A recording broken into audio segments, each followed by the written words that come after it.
আমি আমি নিশীথ প্রামাণিক ঈশ্বরের নামে শপথ করিতেছি যে বিধি দ্বারা স্থাপিত ভারতের সংবিধানের প্রতি আমি অকৃত্রিম নিষ্ঠা ও আনুগত্য পোষণ করিব। আমি ভারতের সার্বভৌমত্ব ও অখণ্ডতা রক্ষা করিব। পশ্চিমবঙ্গ রাজ্যের মন্ত্রীরূপে আমার কর্তব্য সমূহ নিষ্ঠাপূর্বক এবং বিবেকসম্মতভাবে নির্বাহ করিব এবং ভয় বা পক্ষপাত প্রীতি বা বিদ্বেষ রহিত হইয়া সকল শ্রেণীর জনগণের প্রতি সংবিধান ও বিধি অনুসারে ন্যায়াচরণ করিব।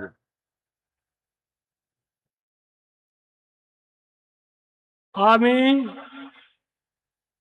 আমি নিশীথ প্রামাণিক ঈশ্বরের নামে শপথ করিতেছি যে পশ্চিমবঙ্গ রাজ্যের মন্ত্রীরূপে যে কোনো বিষয় যাহা আমার বিবেচনার জন্য আনিত হইবে বা আমি জ্ঞাত হইব, তাহা ওই মন্ত্রীরূপে আমার কর্তব্য সমূহের যথাযথ নির্বাহের জন্য যেরূপ আবশ্যক হইতে পারে তদ্ব্যতিরিকে আমি প্রত্যক্ষ বা পরোক্ষভাবে কোনো ব্যক্তি বা ব্যক্তিগণের নিকট জ্ঞাপন করিব না বা প্রকাশ করিব না।